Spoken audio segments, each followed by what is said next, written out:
Welcome to Edream distance education. അപ്പൊ ഇന്ന് നമ്മുടെ NIOS ബിസിനസ് സ്റ്റഡീസിന്റെ യൂണിറ്റ് 7 പ്ലാനിങ് ആൻഡ് ഓർഗനൈസിങ് എന്ന് പറഞ്ഞ ചാപ്റ്ററിനെ കുറിച്ചിട്ടാണ് ഡിസ്കസ് ചെയ്യുന്നത് അല്ലെ. ഓക്കെ, അപ്പൊ നമ്മൾ കഴിഞ്ഞ ക്ലാസ്സിൽ ബിസിനസ് എൻവയോൺമെന്റിനെ കുറിച്ച് ഡിസ്കസ് ചെയ്തിട്ടുണ്ടായിരുന്നു. അതുപോലെ തന്നെ ഫോംസ് ഓഫ് ബിസിനസ്, അതായത് ജോയിന്റ് സ്റ്റോക്ക് കമ്പനിയെ കുറിച്ച് ഡിസ്കസ് ചെയ്തിട്ടുണ്ടായിരുന്നു. ഇനി നമ്മൾ അടുത്തത് നോക്കുന്നത് പ്ലാനിങ് അല്ലെ, അതുപോലെ തന്നെ ഓർഗനൈസിങ്. അപ്പോ ഒരു സ്ഥാപനം സക്സസ്ഫുൾ ആയിട്ട് പോകണമെന്നുണ്ടെങ്കിൽ അവിടെ എന്ത് വേണം? നല്ലൊരു ആസൂത്രണം അല്ലെ, അതായത് പ്ലാനിങ്ങും വേണം, ഓർഗനൈസിങ് നല്ലൊരു സംഘടനയും വേണം. ഓക്കെ, അപ്പൊ നമുക്ക് ഓരോന്നായിട്ട് നോക്കി നോക്കാം. എന്താണ് പ്ലാനിങ് എന്ന് പറഞ്ഞിട്ടുണ്ടെങ്കിൽ എന്താ? നമ്മൾ പ്ലാൻ ചെയ്യാണ്. നമ്മൾ എന്ത് കാര്യം ചെയ്യണം എന്നുണ്ടെങ്കിൽ അവിടെ എന്ത് വേണം? പ്ലാനിങ് വേണം അല്ലെ. ഭാവിയില് എന്ത് ചെയ്യണം, എങ്ങനെ ചെയ്യണം എന്ന് മുൻകൂട്ടി തീരുമാനിക്കുന്ന ആ ഒരു പ്രോസസ്സിനെ, ആ ഒരു പ്രക്രിയയെ പറയുന്ന പേരാണ് പ്ലാനിങ്. ഇപ്പൊ നമ്മളൊരു ബിസിനസ് സ്റ്റാർട്ട് ചെയ്യുമ്പോൾ തീർച്ചയായിട്ടും ഒരു പ്ലാനിങ് വേണം. ഒരു പ്ലാനിങ്ങും ഇല്ലാതെ നമ്മൾ ബിസിനസ് സ്റ്റാർട്ട് ചെയ്യുകയാണെന്നുണ്ടെങ്കിൽ അത് ഫ്ലോപ്പ് ആവാൻ ചാൻസ് കൂടുതലാണ്. ഓക്കെ, അപ്പൊ അതുകൊണ്ട് തന്നെ ഒരു ബിസിനസ് നമ്മൾ ഫോം ചെയ്യുമ്പോൾ അതിൽ ഇമ്പോർട്ടന്റ് ആയിട്ടുള്ള ഒരു കാര്യമാണ് എന്ത്? പ്ലാനിങ് എന്ന് പറയുന്നത്.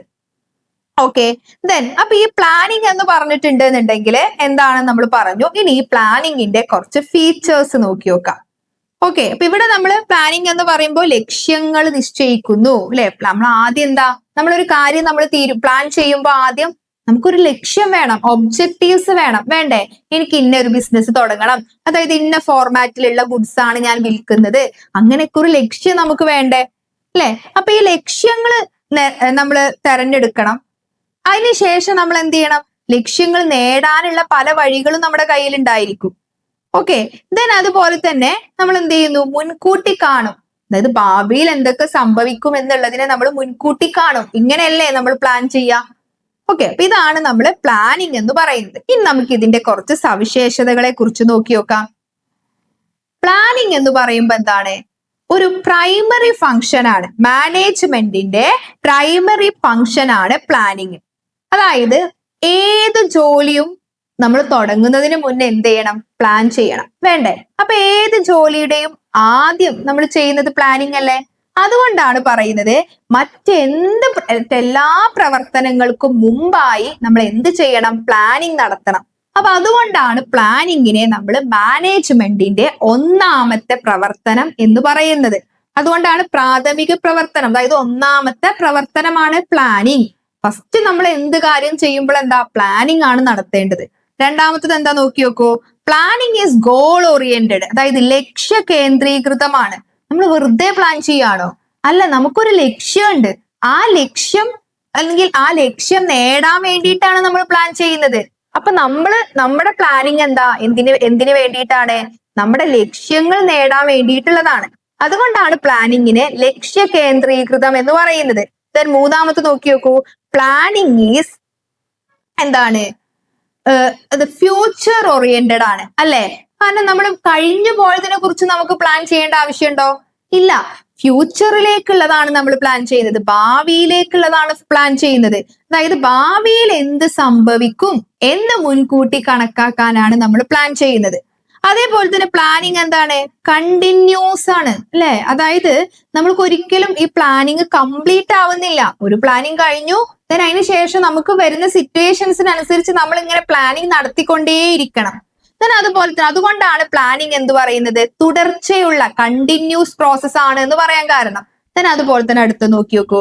വഴക്കമുള്ളതാണെന്ന് പറഞ്ഞിട്ടുണ്ടെങ്കിൽ എന്താണ്? നമുക്ക് സാഹചര്യങ്ങൾക്കനുസരിച്ച് നമ്മുടെ പ്ലാനിങ് മാറ്റണം അല്ലെ. ഇപ്പൊ ഞാനൊരു കാര്യം പ്ലാൻ ചെയ്തു, പെട്ടെന്നാണ് ഞാൻ ചെയ്ത പ്ലാനിങ് നടത്തിയതിന് വിപരീതമായിട്ട് വേറൊരു സിറ്റുവേഷൻ നമുക്ക് മുന്നിൽ വന്നത്. ഇപ്പൊ നോക്കി നോക്കൂ, കൊറോണ വന്നു. കൊറോണ വരുന്നതിന് മുന്നേ ഒരു ബിസിനസ്സുകാരൻ പലതും പ്ലാൻ ചെയ്തിട്ടുണ്ടായിരിക്കും. പക്ഷെ കൊറോണ എന്ന് പറഞ്ഞാൽ നമുക്ക് പ്രെഡിക്ട് ചെയ്യാൻ പറ്റാത്തൊരു സംഭവം നമ്മുടെ മുന്നിലേക്ക് എത്തിയപ്പോൾ നമ്മൾ എന്ത് ചെയ്യേണ്ടി വരും? അതിനു മുന്നേ നമ്മൾ പ്ലാൻ ചെയ്ത പ്ലാനിങ് എന്ത് ചെയ്യണം? മാറ്റങ്ങൾ വരുത്തിയിട്ട് പുതിയ സിറ്റുവേഷൻ അനുസരിച്ച് മാറ്റങ്ങൾ വരുത്തണം. അതുകൊണ്ടാണ് പ്ലാനിങ് എന്താണ്? ഫ്ലെക്സിബിൾ ആണ്, അഥവാ വഴക്കമുള്ളതാണ് എന്ന് പറയുന്നത്. ഓക്കെ, ഇനി അപ്പൊ ഇത്രയും കാര്യങ്ങളാണ് പ്ലാനിങ്ങിന്റെ സവിശേഷതകൾ. ഇതിനെ കൂടാതെ നമുക്ക് വേണമെങ്കിൽ പ്ലാനിങ് എന്താണ്? ഒരു ഇന്റലക്ച്വൽ ആക്ടിവിറ്റി ആണെന്ന് പറയാം. അല്ലെ? ബുദ്ധിപരമായി ചെയ്യേണ്ട കാര്യമാണ് പ്ലാനിങ്. അതായത് നമ്മൾ കഴിഞ്ഞു പോയിട്ടുള്ള കാര്യങ്ങളെ കുറിച്ചിട്ടും വരാൻ പോകുന്ന കാര്യങ്ങളെ കുറിച്ചിട്ടും വളരെ നല്ല രീതിയിൽ ഒരു അനാലിസിസ് ഒക്കെ നടത്തി വളരെ ബുദ്ധിപരമായിട്ട് ചെയ്യേണ്ട ഒരു കാര്യമാണ് പ്ലാനിങ്. അതുപോലെ തന്നെ നമുക്ക് വേറൊരു കാര്യം കൂടെ പറയാം, പ്ലാനിങ് പെർവാസീവ്നെസ് ആണ്. അതായത് എല്ലായിടത്തും പ്ലാനിങ് വേണം. ഇപ്പൊ ഒരു സ്ഥാപനത്തില് മെയിൻ ഡയറക്ടേഴ്സ് ആണ് പ്ലാൻ ചെയ്യുന്നതെന്ന് വിചാരിച്ചോ, അവർ പ്ലാൻ ചെയ്ത് വെച്ചിട്ടുണ്ടെങ്കിൽ എല്ലാ തലങ്ങളിലും പ്ലാനിങ് വേണം, അല്ലെ? ഡിപ്പാർട്ട്മെന്റ് ആയിട്ട് ചെയ്യുമ്പോൾ ഓരോ ഡിപ്പാർട്ട്മെന്റുകളിൽ പ്ലാനിങ് വേണം. ഓരോ എംപ്ലോയീസും അവരെന്തൊക്കെ കാര്യങ്ങളാണ് ഇന്ന് ചെയ്യേണ്ടത് എന്നുള്ളതിനെ കുറിച്ചിട്ട് പ്ലാനിങ് വേണം. അപ്പൊ ഇത്രയും കാര്യങ്ങളാണ് ഇതിന്റെ ഫീച്ചേഴ്സിൽ, സവിശേഷതകളിൽ വരുന്നത്. ഓക്കെ, ദെൻ നമുക്ക് അടുത്ത നോക്കി നോക്കാം. അപ്പൊ ഈ പ്ലാനിങ്ങിനെ കുറിച്ചിട്ടും ബാക്കിയുള്ള കാര്യങ്ങളൊക്കെ നമ്മൾ പറഞ്ഞു. ഇനി നമുക്ക് ഇതിന്റെ ഇമ്പോർട്ടൻസ്, പ്ലാനിങ്ങിന്റെ ഇമ്പോർട്ടൻസും അതിന്റെ ലിമിറ്റേഷൻസിനെ കുറിച്ചിട്ടും നോക്കി നോക്കാം. അപ്പൊ പ്ലാനിങ് എന്ന് പറയുമ്പോൾ ഇപ്പൊ ഇത്രയും കേട്ടപ്പോൾ തന്നെ നമുക്ക് മനസ്സിലായിട്ടുണ്ടാവും ഒരു ബിസിനസ്സിൽ പ്ലാനിങ് എന്ന് പറയുന്നത് എന്താണ്, വെരി ഇമ്പോർട്ടന്റ് ആയിട്ടുള്ള കാര്യമാണ് എന്നുള്ളത്, അല്ലെ? എന്തുകൊണ്ടാണ് പ്ലാനിങ് ഇമ്പോർട്ടന്റ് ആണെന്ന് പറയാൻ കാരണം, നമ്മൾ ചെയ്യുന്ന കാര്യങ്ങൾക്ക് ഒരു ഡയറക്ഷൻ നൽകുന്നത് പ്ലാനിങ് ആണ്, അല്ലെ? നമ്മളൊരു കറക്റ്റ് ആയിട്ട് ഒരു പ്ലാൻ ചെയ്ത് വെച്ചിട്ടുണ്ടെങ്കിൽ നമുക്ക് വളരെ കൃത്യമായിട്ട് അറിയാം അടുത്തത് എന്ത് ചെയ്യണം, നമ്മുടെ ലക്ഷ്യങ്ങൾ നേടാൻ വേണ്ടിയിട്ട് അടുത്ത സ്റ്റെപ്പ് എന്താണ്, അതൊക്കെ നമ്മൾ വളരെ കൃത്യമായിട്ട് പ്ലാനിങ് നടത്തിയിട്ടുണ്ട്. അപ്പൊ പ്ലാനിങ് നമ്മുടെ പ്രവർത്തനങ്ങൾക്ക് നല്ലൊരു ഡയറക്ഷൻ നൽകുന്നുണ്ട്. അതേപോലെ തന്നെ നോക്കി നോക്കൂ, അപകട സാധ്യതകൾ കുറക്കുന്നു, അല്ലെ? നമ്മൾ ഭാവിയെ കുറിച്ച് മുൻകൂട്ടി വരാനുള്ള കാര്യങ്ങളൊക്കെ, ഭാവിയിലെ പ്രശ്നങ്ങളൊക്കെ മുൻകൂട്ടി കണ്ട് നമ്മൾ പ്ലാനിങ് നടത്തുമ്പോ എന്താ, ഭാവിയിൽ നമുക്ക് ഉണ്ടാവുന്ന റിസ്കുകളും അതുപോലെ തന്നെ ലോസുകളും, നമുക്കറിയാം ഭാവിയെ നമുക്ക് ഒരിക്കലും കറക്റ്റ് ആയിട്ട് പ്രെഡിക്ട് ചെയ്യാനൊന്നും പറ്റൂല, അല്ലെ? അൺസർട്ടൈനിറ്റി ഒക്കെ കുറക്കാൻ പറ്റും നമ്മൾ ഇതുപോലെ പ്ലാൻ ചെയ്തിട്ടുണ്ടെങ്കിൽ. ദെൻ അതുപോലെ തന്നെ നോക്കി നോക്കൂ, പ്ലാൻ ചെയ്തിട്ടുണ്ടെങ്കിൽ നമ്മുടെ കോർഡിനേഷൻ ആൻഡ് കൺട്രോൾ, അല്ലെ? അതായത് ഏകോപനവും നിയന്ത്രണവും എളുപ്പമാകും. അതായത് നമുക്ക് പ്ലാനിങ് മൂലം നമ്മൾ പ്രവർത്തിക്കുകയാണെന്നുണ്ടെങ്കിൽ എല്ലാ വകുപ്പുകളും ഒരുമിച്ച് പ്രവർത്തിക്കും. അത് നമുക്കൊരു കോർഡിനേഷൻ കൊണ്ടുവരാൻ പറ്റും. പിന്നെ അതുപോലെ തന്നെ പ്ലാനിങ് ഉണ്ടെങ്കിൽ എന്താ സംഭവിക്കുക, നമുക്ക് നല്ല ഡിസിഷൻസ് എടുക്കാൻ പറ്റും, തീരുമാനങ്ങൾ എടുക്കാൻ പറ്റും. നമ്മൾ പറയാറില്ലേ, നമ്മൾ ഒരിക്കലും ഒരു ഡിസിഷൻ എടുക്കുമ്പോൾ 2-3 വട്ടം ആലോചിക്കണമെന്ന്. ഈ 2-3 വട്ടം ആലോചിക്കുന്നതാണ് പ്ലാനിങ്, അല്ലെ? നമ്മൾ എന്താണ് ഒരു ഡിസിഷൻ എടുക്കുമ്പോ നമ്മൾ ഒരു മുൻകൂട്ടി പ്ലാനിങ് തയ്യാറാക്കിയതിന്റെ അടിസ്ഥാനത്തിൽ ഡിസിഷൻ എടുക്കുകയാണെന്നുണ്ടെങ്കിൽ നമുക്ക് എന്ത് ചെയ്യാൻ പറ്റും, പെട്ടെന്ന് ഡിസിഷൻ എടുക്കാനും പറ്റും, അതും നല്ല രീതിയിലുള്ള ഡിസിഷൻ നമുക്ക് എടുക്കാൻ പറ്റും. ഓക്കെ, ദെൻ അതുപോലെ തന്നെ നമുക്ക് ഇങ്ങനെയും പറയാം, പ്ലാനിങ് ഉണ്ടെങ്കിൽ കൺട്രോളിങ് എളുപ്പമാവുന്നു, അല്ലെ? അതായത് പ്ലാനിങ്ങിൽ പറഞ്ഞ പോലെ തന്നെ എല്ലാവരും നല്ല രീതിയിലൊക്കെ കാര്യങ്ങൾ ചെയ്യുന്നുണ്ടോ എന്ന് നമുക്ക് നോക്കാൻ പറ്റും. ഇല്ലെങ്കിൽ എന്ത് ചെയ്യാം, അതിനനുസരിച്ചുള്ള ആക്ഷൻസ് എടുക്കാൻ പറ്റും, അല്ലെ? അപ്പൊ പ്ലാനിങ് ഉണ്ടെങ്കിൽ നമുക്ക് കൺട്രോൾ ചെയ്യാൻ പറ്റും, കൺട്രോളിങ് എളുപ്പമാകും. ചുരുക്കി പറഞ്ഞിട്ടുണ്ടെങ്കിൽ പ്ലാനിങ് എന്താ ചെയ്യുന്നത്, നമ്മുടെ ലക്ഷ്യങ്ങൾ, ഒരു സ്ഥാപനത്തിന്റെ ലക്ഷ്യങ്ങൾ നേടാൻ വേണ്ടിയിട്ട് സഹായിക്കുന്നത് ആരാ, പ്ലാനിങ് ആണ്. ഒരു സ്ഥാപനത്തിനെ സംബന്ധിച്ച് നോക്കുകയാണെങ്കിൽ planning is very important. Okay, then നമുക്ക് അടുത്തത് നോക്കി നോക്കാം, ഇതിന്റെ ലിമിറ്റേഷൻസ്. പ്ലാനിങ് എല്ലാ കാര്യത്തിലും നല്ലതൊക്കെ തന്നെയാണ്, പക്ഷേ ചില ലിമിറ്റേഷൻസും ഇതിനുണ്ട്. എന്തൊക്കെയാണ് നോക്കി നോക്കൂ. പ്ലാനിങ്ങിന് കൂടുതൽ സമയം ആവശ്യം വേണം, അല്ലെ? നമ്മളൊരു കാര്യമൊക്കെ പ്ലാൻ ചെയ്ത് അതൊക്കെ നടപ്പിലാക്കുമ്പോഴേക്കും നമുക്ക് ഒരുപാട് സമയം എടുക്കും, അതൊരു ദോഷാണ്. അതുപോലെ തന്നെ വളരെ ചെലവ് കൂടുതലാണ്, നമ്മൾക്ക് ഓടിച്ചെന്ന് പ്ലാനിങ് നടത്താൻ പറ്റൂല. നമ്മൾ എന്ത് ചെയ്യണം, പഴയ കാര്യങ്ങളെ കുറിച്ചിട്ടും പുതുതായിട്ട് വരാൻ പോകുന്ന കാര്യങ്ങളെ കുറിച്ചിട്ടൊക്കെ വളരെ നല്ല രീതിയിൽ പഠിച്ച് ഒരു അനാലിസിസ് ഒക്കെ നടത്തിയതിന് ശേഷമാണ് നമ്മൾ പ്ലാനിങ് തയ്യാറാക്കുന്നത്. അപ്പൊ അതിന് ചെലവ് കൂടുതലാണ്, അല്ലെ? പിന്നെ അതേപോലെ തന്നെ നമുക്ക് പറയാം, പ്ലാനിങ് പ്രവചനങ്ങളെ ആശ്രയിക്കും. നമുക്കറിയാം പ്ലാനിങ് നമ്മൾ ഭാവിയിലേക്കുള്ളതാണ് പ്ലാനിങ് ചെയ്യുന്നത്. നമ്മൾ ഊഹത്തിനനുസരിച്ചാണ് നമ്മൾ പ്ലാനിങ് നടക്കുന്നത്. ഭാവിയിൽ ഇന്നതൊക്കെ നടക്കാം, അത് ചിലപ്പോ നമ്മൾ ഉദ്ദേശിച്ച പോലെ കാര്യങ്ങൾ നടന്നോളണമെന്നുണ്ടോ, ഇല്ല. ചിലപ്പോ നമ്മളെ പ്ലാനിങ് തെറ്റിപ്പോവാം. പിന്നെ അതേപോലെ തന്നെ എന്താണ്, റിജിഡിറ്റി അഥവാ നമ്മുടെ ഈ കർക്കശത എന്ന് പറയും, അല്ലെ? അതായത് നമ്മളിപ്പോ ഒരിക്കലും നമ്മൾ പ്ലാനിങ് ഒക്കെ തയ്യാറാക്കി ഇനിയിപ്പോ അതിൽ എന്തെങ്കിലും മാറ്റങ്ങൾ വരുത്താൻ നമുക്ക് കുറച്ച് ബുദ്ധിമുട്ടാണ്, അല്ലെ? അപ്പൊ ഇതൊക്കെ എന്താണ്, ഇതിന്റെ ദോഷങ്ങളെ ആണ് പറയുന്നത്. ദെൻ നമുക്കിനി അടുത്ത് നോക്കി നോക്കാം, ഈ പ്ലാനിങ്ങിന്റെ പ്രക്രിയ അഥവാ പ്ലാനിങ് പ്രോസസ്സ്, അതിനെ കുറിച്ചിട്ടാണ് പറയുന്നത്. അപ്പൊ പ്ലാനിങ് എന്ന് പറയുമ്പോൾ നമുക്ക് ഒറ്റയടിക്ക് ചെയ്യാൻ പറ്റുന്ന ഒരു കാര്യമല്ല. പ്ലാനിങ്ങിന് പ്രധാനമായിട്ടും 7 സ്റ്റെപ്പുകൾ ഉണ്ട്.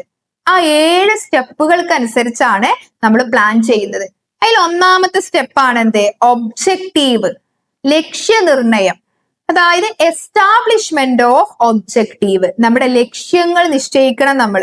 അതായത് ആദ്യം എന്താണ് നമ്മൾ ചെയ്യേണ്ടത് അത് നമ്മൾ തീരുമാനിക്കണം. ലക്ഷ്യം ഇല്ലെങ്കിൽ നമുക്ക് പ്ലാൻ ചെയ്യാൻ പറ്റുമോ? ഒരു എക്സാമ്പിൾ ആയിട്ട് പറയുകയാണെങ്കിൽ നമ്മുടെ ഒരു സ്കൂളിൽ ഒരു കലോത്സവം നടത്തുകയാണ്. അതായത് ഒരു ഓഗസ്റ്റ് ഒക്കെ ആകുമ്പോൾ ഒരു എന്താണ് യൂത്ത് ഫെസ്റ്റിവൽ നടക്കണം എന്ന് നമ്മൾ തീരുമാനിച്ചു അല്ലെ? അപ്പൊ അവിടെ എന്താണ്? അവിടെ അതാണ് നമ്മുടെ ലക്ഷ്യം. അപ്പൊ ആദ്യം എന്നിട്ടാണ് അതിനെന്തൊക്കെ വേണ്ടത്, ഈ ഫെസ്റ്റിവൽ നടത്താൻ നമുക്ക് എന്തൊക്കെ കാര്യങ്ങളാണ് ചെയ്യേണ്ടത് എന്ന് നമ്മൾ ആലോചിക്കുന്നത്. അപ്പൊ അവിടെ ലക്ഷ്യമല്ലേ? അതേപോലെ എന്ത് ചെയ്യണം? പ്ലാനിങ് ചെയ്യുമ്പോൾ ആദ്യം നമുക്ക് വേണ്ടത് എന്താണ്? ലക്ഷ്യങ്ങൾ നിർണയിക്കണം. രണ്ടാമത്തത് എന്താ ചെയ്യുന്നത്? മേക്കിംഗ് അസംഷൻസ് അഥവാ അനുമാനങ്ങൾ, ഊഹങ്ങൾ, പ്രിമൈസസ് അത് നമ്മൾ രൂപീകരിക്കുക. അതായത് പ്ലാനിങ് ചെയ്യുമ്പോൾ നമ്മൾ എന്ത് ചെയ്യും? ഭാവിയിൽ എന്തൊക്കെ സംഭവിക്കാം അതൊക്കെ നമ്മൾ മുൻകൂട്ടി കണക്കാക്കണം അല്ലെ? അതിനെയാണ് നമ്മൾ പ്രിമൈസസ്, അനുമാനങ്ങൾ എന്ന് പറയുന്നത്. അപ്പൊ ഈ പ്രിമൈസസ് എന്ന് പറയുമ്പോൾ രണ്ട് രീതിയിലുണ്ട്. എക്സ്റ്റേണൽ പ്രിമൈസസും ഇന്റേണൽ പ്രിമൈസസും. എക്സ്റ്റേണൽ പ്രിമൈസസ് എന്ന് പറയുമ്പോൾ എന്താ? ഒരു സ്ഥാപനത്തിന്റെ പുറത്തുള്ള കാര്യങ്ങളെ കുറിച്ചിട്ട് അല്ലെ? അതായത് സർക്കാരിന്റെ, നമ്മൾ എന്തെങ്കിലും ഒരു കാര്യം പ്ലാൻ ചെയ്യുമ്പോൾ ഗവൺമെന്റ് കൊണ്ടുവരുന്ന നിയമങ്ങള്, മാർക്കറ്റിലുള്ള ഡിമാൻഡ്, മത്സരങ്ങള്, പുതിയ ടെക്നോളജി, അതുപോലെ തന്നെ അസംസ്കൃത വസ്തുക്കളുടെ ലഭ്യത, ഇതൊക്കെ നമ്മൾ എന്ത് ചെയ്യും? നമ്മള് എന്താ പറയാ, മുൻകൂട്ടി അതിനെ കുറിച്ച് നമ്മൾ പഠിക്കും അല്ലെ? അതായത് ഇപ്പൊ ഒരു എക്സാം നമ്മൾ ഉത്സവത്തിന്റെ, അതായത് സ്കൂളിലുള്ള ഒരു എന്താണ് ഫെസ്റ്റിവലിന്റെ കാര്യം നമ്മൾ പറഞ്ഞു അല്ലെ?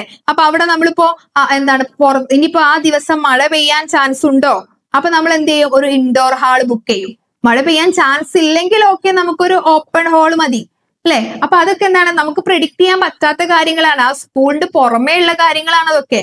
അതേപോലെ തന്നെ അപ്പൊ നമ്മൾ ഇതിനെ കുറിച്ചിട്ടൊക്കെ ഊഹിക്കും, ഇന്ന സംഭവങ്ങളൊക്കെ സംഭവിക്കാം, അപ്പൊ നമ്മൾ എന്തൊക്കെ ചെയ്യണം അല്ലെ? അതേപോലെ തന്നെ ഇന്റേണൽ പ്രിമൈസസും ഉണ്ട്. ഒരു സ്ഥാപനത്തിന്റെ അകത്തുള്ള കാര്യങ്ങളെ കുറിച്ചിട്ട് നമ്മൾ നോക്കണം. അതായത് നമുക്ക് വേണ്ട പൈസ ഉണ്ടോ, എംപ്ലോയീസിന്റെ സ്ഥിതി എന്തൊക്കെയാണ്, മെഷീനുകളൊക്കെ കറക്റ്റ് തന്നെയാണോ, പ്രൊഡക്ടിവിറ്റി ഉണ്ടോ, ഇങ്ങനെയുള്ള കാര്യങ്ങളെ കുറിച്ചിട്ട് നമ്മൾ നോക്കണം അല്ലെ? അപ്പൊ ഇതിന്റെ ഒക്കെ ബേസിലാണ് നമ്മൾ പ്ലാൻ ചെയ്യുന്നത്. അപ്പൊ ആദ്യം നമ്മൾ ലക്ഷ്യങ്ങൾ നിർണയിച്ചു, രണ്ടാമത്തത് പ്രിമൈസസ് ഉണ്ടാക്കി, മൂന്നാമത്തത് എന്താണ്? അതായത് നമ്മൾ കാര്യങ്ങളൊക്കെ ഒന്ന് ഊഹിച്ചെടുത്തു. ഇനി നമ്മൾ എന്ത് ചെയ്യണം? മൂന്നാമത്തത് ഡെവലപ്മെന്റ് ഓഫ് ഓൾട്ടർനേറ്റീവ്സ് അഥവാ വ്യത്യസ്ത മാർഗങ്ങൾ കണ്ടെത്തുക അല്ലെ?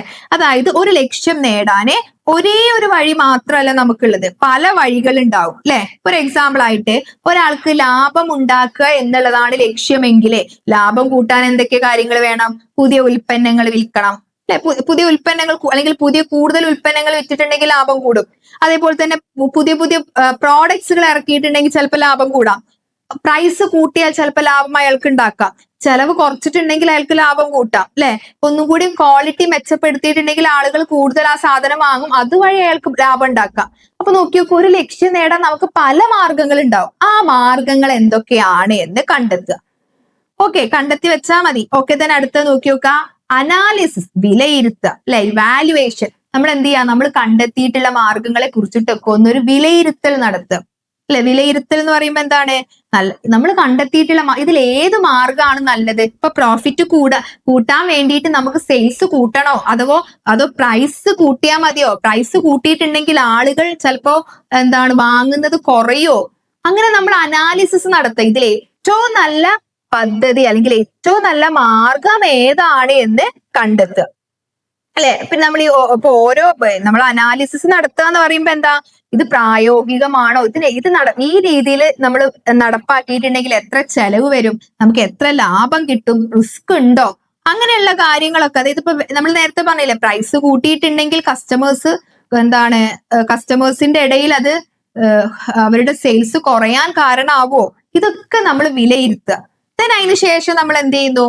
ഇതിൽ നിന്ന് ഏറ്റവും നല്ല ഒരു മാർഗം നമ്മൾ കണ്ടെത്തുക, മികച്ച മാർഗം നമ്മൾ തെരഞ്ഞെടുക്കുക. അപ്പൊ നമ്മുടെ ലക്ഷ്യം നേടാൻ വേണ്ടിയിട്ട് ഏറ്റവും നല്ല മാർഗം ഏതാണോ അത് നമ്മൾ തെരഞ്ഞെടുക്കുക. ഒരു എക്സാമ്പിൾ ആയിട്ട് പറയുകയാണെങ്കിൽ നമ്മുടെ ലക്ഷ്യം ഇപ്പൊ കൂടുതൽ ലാഭം ഉണ്ടാക്കണം എന്നുണ്ടെങ്കിൽ നമ്മൾ ഒരു അനാലിസിസ് ഒക്കെ നടത്തിയപ്പോൾ നമുക്ക് മനസ്സിലായത് എന്താണ്? കുറഞ്ഞ ചെലവ് കുറക്കാം. ചെലവ് കുറച്ചിട്ടുണ്ടെങ്കിൽ നമുക്ക് ലാഭം കൂട്ടാം. അതാണ് നമ്മൾ കണ്ടെത്തിയ ഒരു മാർഗം എന്നുണ്ടെങ്കിൽ നമ്മൾ അത് തെരഞ്ഞെടുക്കുക. then എന്ത് ചെയ്യാ? തെരഞ്ഞെടുത്താൽ മാത്രം മതിയോ? എന്ത് ചെയ്യണം? അത് നടപ്പാക്കുക, ഇംപ്ലിമെന്റ് ചെയ്യുക. അപ്പൊ ഇങ്ങനെയാണ് നമ്മൾ എന്ത് ചെയ്യുന്നത്? പ്ലാനിങ് നടപ്പിലാക്കുന്നത്. ഓക്കെ, അപ്പൊ ഈ ഒരു പ്രോസസ്സിലൂടെ നമ്മൾ പ്ലാനിങ് ചെയ്യുകയാണെന്നുണ്ടെങ്കിൽ നമുക്ക് ഈസി ആയിട്ട് നമ്മുടെ ലക്ഷ്യങ്ങള് ചെയ്യാൻ പറ്റും. ഓക്കെ, ദെൻ അതേപോലെ തന്നെ ഏഴാമത്തെ സ്റ്റെപ്പാണ്, നമ്മൾ നടപ്പാക്കിയാൽ മാത്രം പോരാ, ഏഴാമത്തെ സ്റ്റെപ്പാണ് അവലോകനം അഥവാ റിവ്യൂ ആൻഡ് ഫോളോ അപ്പ്. നമ്മൾ എന്ത് ചെയ്യണം? ഒരിക്കലും നടപ്പാക്കി, പ്ലാനിങ് പോലൊക്കെ നടപ്പാക്കി എന്ന് പറഞ്ഞാൽ നമ്മൾ മിണ്ടാതിരിക്കരുത്. ഇത് കറക്റ്റ് തന്നെയാണോ പോകുന്നത്, ഇതിൽ എന്തെങ്കിലും മിസ്റ്റേക്സുകൾ ഉണ്ടോ, ഉണ്ടെങ്കിൽ അപ്പൊ എന്ത് ചെയ്യണം? അത് തിരുത്തണം. ഓക്കെ, അപ്പൊ ഇതാണ് പ്ലാനിങ്ങിന്റെ പ്രോസസ് എന്ന് പറയുന്നത്. ഓക്കെ, ദെൻ നമുക്ക് ഇനി അടുത്ത് നോക്കി നോക്കാം, ടൈപ്സ് ഓഫ് പ്ലാൻസ് അല്ലെ, പ്ലാനിങ്ങിന്റെ പല തരങ്ങൾ. ഇപ്പൊ ടൈപ്സ് ഓഫ് പ്ലാനിങ്ങിൽ വരുന്നത് ഒബ്ജക്റ്റീവ്സ് ഉണ്ട്, സ്ട്രാറ്റജി ഉണ്ട്, പോളിസി ഉണ്ട്, പ്രൊസീജിയർ ആൻഡ് മെത്തേഡ് ഉണ്ട്, റൂൾസ് ഉണ്ട്, ബഡ്ജറ്റ് ഉണ്ട്. ഒക്കെ ഓരോന്നായിട്ട് നമുക്ക് നോക്കി നോക്കാം. ഒബ്ജക്റ്റീവ്സ് എന്ന് പറഞ്ഞിട്ടുണ്ടെങ്കിൽ എന്താണ് നേടേണ്ടത്, ലക്ഷ്യം അല്ലെ, എന്താണ് നേടേണ്ടത് എന്നുള്ളതിന് ഉത്തരമാണ് എന്ത്? ഒബ്ജക്റ്റീവ്സ് അല്ലെ. ഇപ്പൊ ഒരു എക്സാമ്പിൾ ആയിട്ട് പറയുകയാണെങ്കിൽ, ഈ വർഷം എനിക്ക് 10 ലക്ഷം രൂപയുടെ പ്രോഫിറ്റ് നേടണം, അതാണ് എന്റെ ലക്ഷ്യമെങ്കിൽ അതെന്താണ്? ഒരു ടൈപ്പ് ഓഫ് പ്ലാൻ ആണ്. എന്ത് നേടണം? രണ്ടാമത് നോക്കി നോക്കൂ, സ്ട്രാറ്റജി. സ്ട്രാറ്റജി എന്ന് പറഞ്ഞാൽ തന്ത്രങ്ങള്. നമുക്ക് ലക്ഷ്യങ്ങൾ നേടാൻ വേണ്ടിയിട്ട് നമ്മുടെ സ്ഥാപനം പല തന്ത്രങ്ങളും എടുക്കും അല്ലെ. അപ്പൊ അങ്ങനെ നമ്മള് ലക്ഷ്യങ്ങൾ നേടാൻ വേണ്ടിയിട്ട് തയ്യാറാക്കുന്ന ഒരു പദ്ധതി അല്ലെങ്കിൽ ഒരു തന്ത്രമാണ് എന്ത്? നമ്മുടെ സ്ട്രാറ്റജി എന്ന് പറയുന്നത്. മൂന്നാമത് നോക്കി നോക്കൂ, പോളിസി. പോളിസി എന്ന് പറഞ്ഞിട്ടുണ്ടെങ്കിൽ ഒരു സ്ഥാപനത്തിലെ എങ്ങനെ തീരുമാനങ്ങൾ എടുക്കണം അല്ലെ, അല്ലെങ്കിൽ എന്തൊക്കെ ചെയ്യണം എന്നതിനുള്ള പൊതുവായിട്ടുള്ള ഒരു മാർഗനിർദ്ദേശമാണ് എന്ത്? പോളിസി എന്ന് പറയുന്നത്. ഇപ്പൊ ഒരു എക്സാമ്പിൾ ആയിട്ട് പറയുകയാണെങ്കിൽ, നമ്മളിപ്പോ ഒരു സ്ഥാപനത്തിൽ പറയാണ് 60% മുകളിൽ മാർക്ക് കിട്ടിയ കുട്ടികൾക്ക് മാത്രമാണ് ട്രെയിനിങ് കൊടുക്കുള്ളൂ എന്ന് പറയുകയാണെങ്കിൽ അതൊരു പോളിസിയാണ്, അതൊരു റൂളാണ്, ആ കമ്പനിയുടെ റൂളാണ്. ഓക്കെ, അതായത് തീരുമാനങ്ങൾ എടുക്കാൻ, ഒരു ഡിസിഷൻ എടുക്കാനുള്ള പൊതുവായ ഒരു പൊതു നിയമത്തിനെയാണ് നമ്മൾ എന്ത് വിളിക്കുന്നത്? നമ്മുടെ പോളിസി എന്ന് വിളിക്കുന്നത്. അതുപോലെ തന്നെ അടുത്ത് നോക്കി നോക്കൂ, പ്രൊസീജിയർ. പ്രൊസീജിയർ എന്ന് പറഞ്ഞാൽ ക്രമ നടപടി അല്ലെ. അതായത് ഒരു ജോലി ഏത് ക്രമത്തിൽ ചെയ്യണം അല്ലെ. അതായത് ഇപ്പോ നോക്കി നോക്കൂ, നമ്മളിപ്പോ ഒരു എംപ്ലോയിക്ക് ട്രെയിനിങ് കൊടുക്കുമ്പോ അല്ലെങ്കിൽ ഒരു എംപ്ലോയിനെ നമ്മൾ എടുക്കുകയാണ്, അത് റിക്രൂട്ട് ചെയ്യാണ്, ആളുകൾ സെലക്ട് ചെയ്യാണ്. അപ്പൊ നമ്മൾ എന്തൊക്കെയാണ് ചെയ്യണം? ആദ്യം അപ്ലിക്കേഷൻ, അയാളുടെ CV നമ്മൾ സ്വീകരിക്കണം. എന്നിട്ട് എന്ത് ചെയ്യണം? അതിന്റെ മാർക്കും കണ്ടന്റും കാര്യങ്ങളൊക്കെ പരിശോധിക്കണം. എന്നിട്ട് അയാളെ നമ്മൾ ഇന്റർവ്യൂവിന് വിളിക്കുന്നു. ഇന്റർവ്യൂവിൽ സെലക്ട് ചെയ്യെങ്കിൽ മാത്രമാണ് അയാളെ അപ്പോയിന്റ് ചെയ്യുള്ളൂ. then അയാൾക്ക് ട്രെയിനിങ് കൊടുക്കണം. ഇതെന്താണ്? ഒരു ഓരോ സ്റ്റെപ്പ് ബൈ സ്റ്റെപ്പ് അല്ലേ. അതായത് ഒരു ജോലി, നമ്മളിപ്പോ ഒരാളെ നമ്മൾ റിക്രൂട്ട് ചെയ്യുമ്പോൾ ചെയ്യേണ്ട നടപടികളാണിത് അല്ലെ. അപ്പൊ അതിനെയാണ് നമ്മൾ പ്രൊസീജിയർ എന്ന് പറയുന്നത്. അതുപോലെ തന്നെ അടുത്തതാണ് എന്ത്? മെത്തേഡ്, രീതി. നമ്മളിപ്പോ ഒരു ജോലി എങ്ങനെ ചെയ്യണം എന്ന് പറഞ്ഞു കൊടുക്കുക അല്ലെ. നമ്മളിപ്പോ ഒരു ജോലി ചെയ്യാൻ പല രീതികൾ ഉണ്ടായിരിക്കും അല്ലെ. ഇപ്പൊ നോക്കി നോക്കൂ, ഒരു എക്സാമ്പിൾ ആയിട്ട് ഒരു ഡ്രൈവിംഗ് പഠിപ്പിക്കാൻ ഇപ്പോ നമുക്ക് ഒന്നല്ലെങ്കിൽ നേരിട്ട് ഒരു കാർ യൂസ് ചെയ്യാം, അല്ലെങ്കിൽ നമ്മളൊരു കമ്പ്യൂട്ടർ സിമുലേറ്റർ യൂസ് ചെയ്തിട്ട് ഡ്രൈവിംഗ് പഠിപ്പിക്കാം, ഒരു ബേസ് മനസ്സിലാക്കാൻ വേണ്ടിയിട്ട്. അപ്പൊ ഇങ്ങനെ നമുക്ക് ഏത് രീതി തെരഞ്ഞെടുക്കണം, ഒരു കാര്യം ചെയ്യുമ്പോൾ ഏത് രീതി തെരഞ്ഞെടുക്കണം, ഏറ്റവും നല്ല രീതി ഏതാണ്, അതാണ് മെത്തേഡ്. ഒരു എംപ്ലോയിക്ക് സാലറി കൊടുക്കാൻ അയാളുടെ പെർഫോമൻസ് നോക്കിയിട്ട് നമുക്ക് സാലറി കൊടുക്കാം, അല്ലെങ്കിൽ അയാൾ എത്ര സമയം വർക്ക് ചെയ്തു അതിന്റെ ബേസിൽ നമുക്ക് സാലറി കൊടുക്കാം അല്ലെ.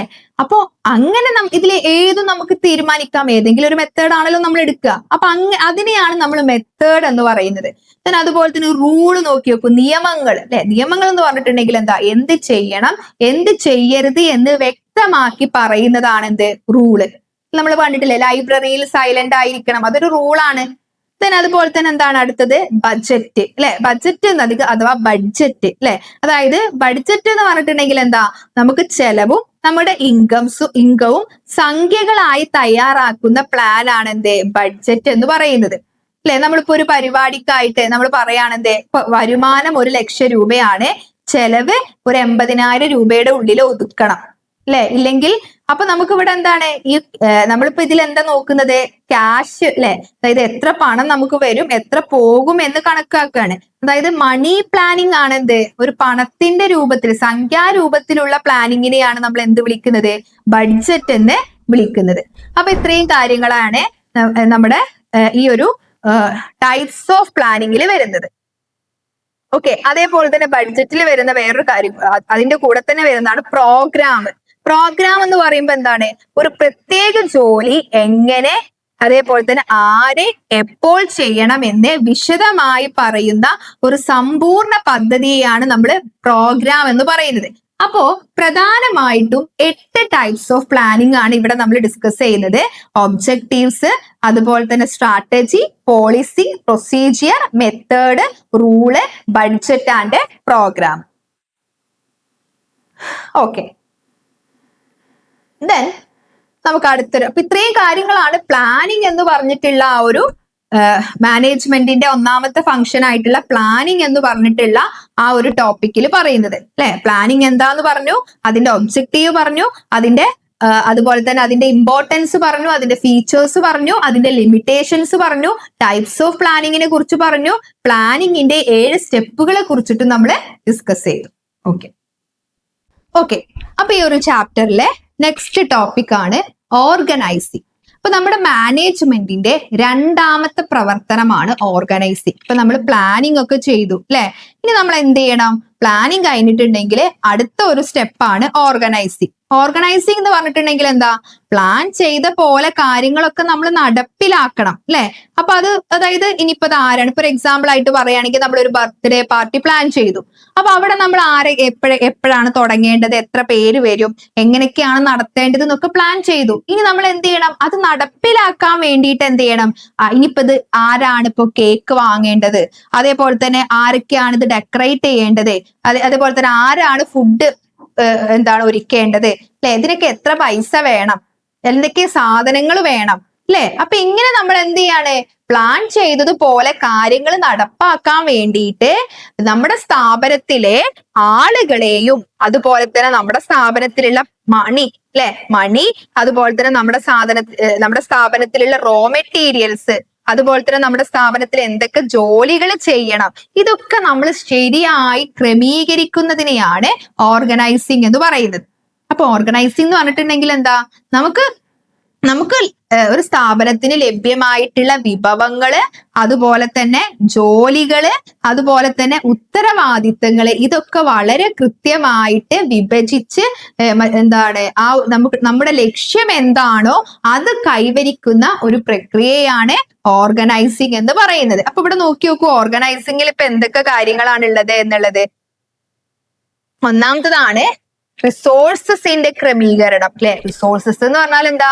നമുക്ക് സ്ഥാപനത്തില് കിട്ടിയിട്ടുള്ള റോ മെറ്റീരിയൽസ്, അതുപോലെ തന്നെ ഫണ്ട്, എംപ്ലോയീസ്, ഇതിനൊക്കെ നമ്മൾ കറക്റ്റ് ആയിട്ട് എന്ത് ചെയ്യണം? ക്രമീകരിക്കണം. അതേപോലെ തന്നെ ഓരോരുത്തരും എന്തൊക്കെ ജോലി ചെയ്യണം എന്ന് വിഭജിച്ചു കൊടുക്കണം. അതേപോലെ തന്നെ എന്ത് ചെയ്യണം? ഓരോരുത്തരുടെയും ഉത്തരവാദിത്തങ്ങൾ എന്തൊക്കെയാണ് എന്ന് പറഞ്ഞു കൊടുക്കണം. അതേപോലെ തന്നെ ഇതിനനുസരിച്ചാണ് നമ്മൾ എന്ത് ചെയ്യുന്നത്? ലക്ഷ്യങ്ങൾ കൈവരിക്കുന്നത്. അപ്പൊ ഇങ്ങനെ ലക്ഷ്യങ്ങൾ കൈവരിക്കാൻ വേണ്ടിയിട്ട് ഒരു സ്ഥാപനത്തിലുള്ള വിഭവങ്ങളുടെയും ജോലിയുടെ വിഭജനത്തിന്റെയും ഉത്തരവാദിത്തങ്ങൾ നൽകിക്കൊണ്ട് ലക്ഷ്യത്തെ കൈവരിക്കുന്നതിനെയാണ് ഓർഗനൈസിങ് എന്ന് പറയുന്നത്. അപ്പൊ നോക്കി നോക്കാം, ഈ സംഘാടനയുടെ അല്ലെങ്കിൽ ഓർഗനൈസിങ്ങിന്റെ സവിശേഷതകൾ എന്തൊക്കെയാണ്, അതിന്റെ പ്രാധാന്യങ്ങൾ എന്തൊക്കെയാണ് എന്ന് നോക്കാം. ഇപ്പൊ ഇവിടെ നോക്കി നോക്കൂ, ഇമ്പോർട്ടൻസ് അല്ലെ, അല്ലെങ്കിൽ ഫീച്ചേഴ്സ്. ആദ്യം നമുക്ക് ഫീച്ചേഴ്സ് നോക്കി നോക്കാം. ഒന്നാമത്തതാണ് എന്ത്? ഇത് കണ്ടിന്യൂസ് പ്രോസസ് ആണ് അല്ലെ. അതായത് ഓർഗനൈസിങ് എന്ന് പറയുമ്പോൾ വളരെ ഇമ്പോർട്ടന്റ് ആയിട്ടുള്ള ഒരു ഫംഗ്ഷൻ ആണ് മാനേജ്മെന്റിന്റെ. ഓർഗനൈസിങ് ഇല്ലെങ്കിൽ നമ്മൾ എങ്ങനെ ഇത് കാര്യങ്ങളൊക്കെ ചെയ്യാം? അപ്പൊ അതുകൊണ്ട് തന്നെ ഇതിങ്ങനെ എപ്പോഴും നമ്മൾ ഓർഗനൈസ് ചെയ്യണം. അതായത് ഒരിക്കലും മാത്രം ചെയ്യുന്ന കാര്യമല്ലത്. പുതിയ ജോലി വന്നിട്ടുണ്ടെങ്കിൽ നമ്മൾ വീണ്ടും ഓർഗനൈസിങ് ചെയ്യണം അല്ലെ. രണ്ടാമത് നോക്കി നോക്കൂ, ലക്ഷ്യ കേന്ദ്രീകൃതമാണ് അല്ലെ. അതായത് ഓർഗനൈസിങ് എന്ന് പറയുമ്പോൾ ഗോൾ ഓറിയന്റഡ് ആണ്.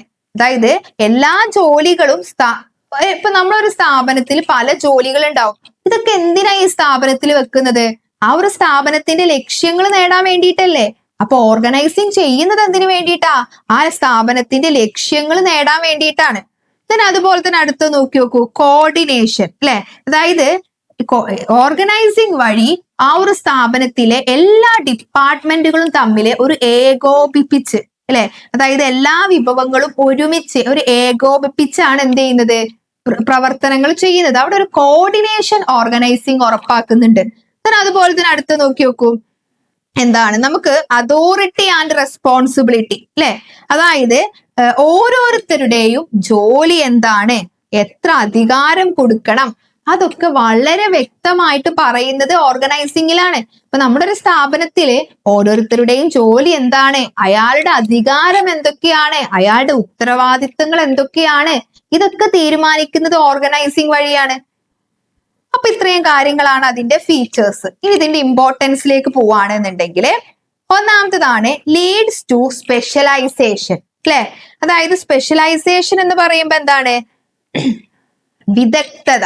നമ്മൾ നോക്കി നോക്കൂ, ഒരാൾക്ക് നമ്മൾ ഒരു പ്രത്യേക ജോലി കൊടുക്കുകയാണെന്നുണ്ടെങ്കിൽ അയാൾക്ക് അതിൽ മാത്രം ഒരു അക്കൗണ്ടന്റ് എന്ന് പറഞ്ഞ ജോലി അയാൾക്ക് കൊടുക്കുകയാണ്. അപ്പൊ അയാൾ അതിൽ സ്പെഷ്യലൈസ്ഡ് ആവൂലേ? അല്ലെ? അയാൾക്ക് ഒരു നേരെ മറിച്ച് ഒരാൾക്ക് നമ്മൾ അങ്ങനെ പ്രത്യേകിച്ച് ജോലിയൊന്നും കൊടുത്തിട്ടില്ല, അയാൾക്ക് അവിടെയുള്ള കണ്ട ജോലിയൊക്കെ ചെയ്യാം.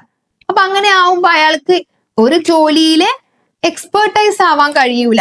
ഓർഗനൈസിങ് എന്താ ചെയ്യുന്നത്? ഓരോ വ്യക്തികൾക്കുമുള്ള ജോലി എന്താണെന്ന് കറക്റ്റ് ഡിഫൈൻ ചെയ്യുകയും അവർക്ക് ആ ജോലി ഏൽപ്പിച്ചു കൊടുക്കുകയും ചെയ്യുന്നുണ്ട്. അപ്പൊ അതുകൊണ്ട് തന്നെ ആ ജോലിയിൽ അവർ എക്സ്പേർട്ടുകളാവും, എക്സ്പീരിയൻസ് ഉണ്ടാവും. അടുത്ത് നോക്കി നോക്കൂ, വിഭവങ്ങളുടെ മികച്ച ഉപയോഗം, അല്ലെ? അവിടെ എന്താ പറയുന്നത്? നമുക്കിപ്പോ ഒരു സ്ഥാപനത്തിന് കിട്ടിയിട്ടുള്ള പൈസ, സമയം, ആളുകള്, മെഷീനുകള്, ഇതൊക്കെ കറക്റ്റ് ആയിട്ട് നമ്മൾ ഓർഗനൈസ് ചെയ്തിട്ടുണ്ടെങ്കിൽ അവിടെ അതൊന്നും വേസ്റ്റ് ആവൂല, അല്ലെ? അതായത് ഒപ്റ്റിമം, വളരെ അതിന്റെ ഏറ്റവും നല്ല റിസൾട്ട് നമുക്ക് കിട്ടും. അതുപോലെ തന്നെ അടുത്ത് നോക്കി നോക്കൂ, വ്യക്തമായിട്ടുള്ള ഉത്തരവാദിത്തം. നമുക്കൊരു സ്ഥാപനത്തിൽ ഓരോരുത്തർക്കും കറക്റ്റ് ആയിട്ട് എന്തൊക്കെ ചെയ്യണം, ചെയ്യരുത്, എന്തൊക്കെയാണ് അയാളുടെ ജോലി, എന്താണ് അയാളുടെ റെസ്പോൺസിബിലിറ്റി എന്ന് നമ്മൾ പറഞ്ഞു കൊടുക്കണം. അതാണ് ഓർഗനൈസിംഗിൽ ചെയ്യുന്നത്, അല്ലെ? അപ്പൊ അവിടെ സ്ഥാപനത്തിലെ എല്ലാവരുടെയും ഉത്തരവാദിത്തങ്ങൾ, എല്ലാവരും ഓരോരുത്തരും ചെയ്യേണ്ട ജോലി എന്താണെന്ന് കറക്റ്റ് പറഞ്ഞു കൊടുക്കുമ്പോ അതിനൊക്കെ ഒരു എന്ത് വരും? ആ ഒരു വ്യക്തി അയാൾക്ക് ഏൽപ്പിച്ചു കൊടുത്ത ജോലിയിൽ മാത്രം അയാൾ കോൺസെൻട്രേറ്റ് ചെയ്യും. അപ്പൊ അത് പറഞ്ഞു കൊടുക്കുന്നത് ഓർഗനൈസിംഗിലാണ്. അതുപോലെ തന്നെ എന്താണ്? ഇതൊക്കെ ചെയ്യുന്നത് എന്തിനു വേണ്ടിയിട്ടാണ്? ഗ്രോത്തിനാണ്, അല്ലെ? അപ്പൊ നമ്മൾ നല്ല രീതിയിൽ ഓർഗനൈസിങ് ചെയ്തിട്ടുണ്ടെങ്കിൽ പുതിയ പുതിയ ബ്രാഞ്ചുകൾ തുടങ്ങാനും പുതിയ ഉൽപ്പന്നങ്ങൾ ഇറക്കാനൊക്കെ നമുക്ക് പറ്റും. അപ്പൊ ചുരുക്കി പറയുകയാണെന്നുണ്ടെങ്കിൽ ഓർഗനൈസിങ് എന്ന് പറയുന്നത് ഒരു സ്ഥാപനത്തിന് ഒഴിച്ചുകൂടാൻ പറ്റാത്ത ഒരു മാനേജ്മെന്റ് ഫംഗ്ഷൻ ആണ്, അല്ലെ? അപ്പൊ ഇതൊക്കെയാണ് ഇതിന്റെ സവിശേഷതകളും അതേപോലെ തന്നെ ഇതിന്റെ ഇമ്പോർട്ടൻസും. ഓക്കെ, ഇനി നമുക്ക് അടുത്തൊരു ഭാഗം നോക്കി നോക്കാം. പ്രോസസ് ഓഫ് ഓർഗനൈസിങ്, അല്ലെ? സംഘടനാ പ്രക്രിയയും അതിന്റെ ഘടനയും. ഇപ്പൊ പ്രധാനമായിട്ടും ഇതിലെ 4 സ്റ്റെപ്പുകളാണ് ഉള്ളത്. അതിലെന്താ ചെയ്യുന്നത് നോക്കി നോക്കൂ. ഒന്നാമത്തതാണ് പ്രവർത്തനങ്ങൾ ഗ്രൂപ്പ് ചെയ്യുക, അല്ലെ? അതായത് ആദ്യം നമ്മൾ ചെയ്യേണ്ടത് ഐഡന്റിഫിക്കേഷൻ ഓഫ് ആക്ടിവിറ്റീസ് ആണ്. അതായത് നമ്മൾ എന്ത് ചെയ്യണം? പ്രവർത്തനങ്ങൾ, അതായത് കണ്ടെത്തുക. ഫസ്റ്റത്തേതാണ് എന്ത്? പ്രവർത്തനങ്ങൾ കണ്ടെത്തുക എന്നുള്ളത്. അതായത് ആദ്യം എന്തൊക്കെ ജോലികളുണ്ട് ഒരു സ്ഥാപനത്തിൽ. ഇപ്പൊ ഞാനിപ്പോ ഒരു കട തുടങ്ങി, ആ കടയിൽ എന്തൊക്കെ ജോലികൾ ഉണ്ട് എന്ന് എനിക്ക് അറിയണം. അവിടെ കാഷ്യർ ആയിട്ട് ഒരാൾ വേണം, അതേപോലെ തന്നെ എന്താണ് ഷോപ്പില് സാധനങ്ങൾ എടുത്തു കൊടുക്കാൻ ഒരാൾ വേണം, അല്ലെ? അപ്പൊ ഈ 2 ജോലിയാണ് പ്രധാനമായിട്ടുള്ളത്. ഇനിയിപ്പോ എന്താണ് ഒരു ഫ്ലോർ മാനേജർ ആയിട്ട് ഒരാൾ വേണമെങ്കിൽ എനിക്ക് വെക്കാം, വലിയ കുറച്ച് ഷോപ്പാണെന്നുണ്ടെങ്കിൽ. അപ്പൊ ഒരു സ്ഥാപനം മുന്നോട്ട് പോകണമെന്നുണ്ടെങ്കിൽ എന്തൊക്കെ ജോലികളാണ് അവിടെ വേണ്ടത് എന്ന് നമ്മൾ തിരിച്ചറിയണം. ഓക്കെ, അതാണ് ഒന്നാമത്തത്. അതായത് പ്രവർത്തനങ്ങൾ കണ്ടെത്തുക. രണ്ടാമത്തത് എന്താണ്? Grouping of activity. ഇനി നമ്മൾ കണ്ടെത്തിയിട്ടുള്ള പ്രവർത്തനങ്ങളെ ഒരേപോലെയുള്ള വർക്കുകളെ നമ്മൾ എന്ത് ചെയ്യുന്നു? ഗ്രൂപ്പ് ആക്കുക. ഫോർ എക്സാമ്പിൾ ആയിട്ട് പറയുകയാണെങ്കിൽ ഇപ്പൊ മാർക്കറ്റിംഗ് ഡിപ്പാർട്ട്മെന്റ്, മാർക്കറ്റിംഗുമായി ബന്ധപ്പെട്ട ജോലികൾ എന്തൊക്കെയാണ്? മാർക്കറ്റിംഗുമായി ബന്ധപ്പെട്ട ജോലികൾ അഡ്വർടൈസ്മെന്റ്, സെയിൽസ്, കസ്റ്റമർ സർവീസ്, ഇതൊക്കെ മാർക്കറ്റിംഗുമായി ബന്ധപ്പെട്ട ജോലിയാണ്. അപ്പൊ ഇതിനെ നമ്മൾ എന്ത് ചെയ്യണം? ഗ്രൂപ്പ് ആക്കുകയാണ്. മാർക്കറ്റിംഗ് ഡിപ്പാർട്ട്മെന്റ് എന്നുള്ള കാറ്റഗറിയിലേക്ക് വിടുക. അതേപോലെ തന്നെ ഫിനാൻസുമായി ബന്ധപ്പെട്ട, അതായത് കാഷ്യർ, അക്കൗണ്ടന്റ്, അതേപോലെ തന്നെ ടാക്സ് കാൽക്കുലേറ്റ് ചെയ്യാന്, അല്ലെ? അങ്ങനെയൊക്കെ ഒരേപോലെയുള്ള ജോലികളെ നമ്മൾ ഫിനാൻസ് ഡിപ്പാർട്ട്മെന്റ് എന്ന് പറഞ്ഞൊരു ഡിപ്പാർട്ട്മെന്റ് ഉണ്ടാക്കി അതിന്റെ അണ്ടറിലാക്കുക. അപ്പൊ രണ്ടാമത്തത് എന്താണ്? കണ്ടെത്തിയിട്ടുള്ള ജോലികൾ ഒരേപോലെ ഉള്ളതാണെങ്കിൽ അതിനെ നമ്മൾ ഗ്രൂപ്പ് ചെയ്യുക. ഓക്കെ, ഇനി അടുത്തത് എന്താണ്? Assignment of duties. ജോലികൾ എന്ത് ചെയ്യുക? കൊടുക്കുക, അല്ലെ? ജോലികൾ കൊടുക്കുക എന്ന് പറയുമ്പോ എന്താണ്? അതായത് ഓരോരുത്തരുടെയും കഴിവുകൾ നോക്കിയിട്ട് അവർക്ക് അനുയോജ്യമായിട്ടുള്ള ജോലികൾ അവർക്ക് കൊടുക്കുക. then അതേപോലെ തന്നെ ലാസ്റ്റ് എന്താണ്, ഡെലിഗേഷൻ ഓഫ് അതോറിറ്റി അല്ലെ. അതായത് നമ്മൾ ജോലി കൊടുത്താൽ മാത്രം പോരാ, അവർക്ക് എന്ത് ചെയ്യണം, അതോറിറ്റി അവർക്ക് അതായത് ഏൽപ്പിച്ചു കൊടുക്കണം അല്ലെ. അതായത് എന്ത് ചെയ്യണം, നമുക്ക് അധികാരം നമുക്ക് ഏൽപ്പിച്ചു കൊടുക്കണം അല്ലെ. ചെയ്യാനുള്ള ഒരു അധികാരം നമുക്ക് ഏൽപ്പിച്ചു കൊടുക്കണ്ടേ, അതാണ് ഡെലിഗേഷൻ ഓഫ് അതോറിറ്റി, അധികാരം നൽകുക. അപ്പൊ ഈ ഒരു 4 സ്റ്റെപ്പുകളാണ് ഓർഗനൈസിംഗില് ഉള്ളത്.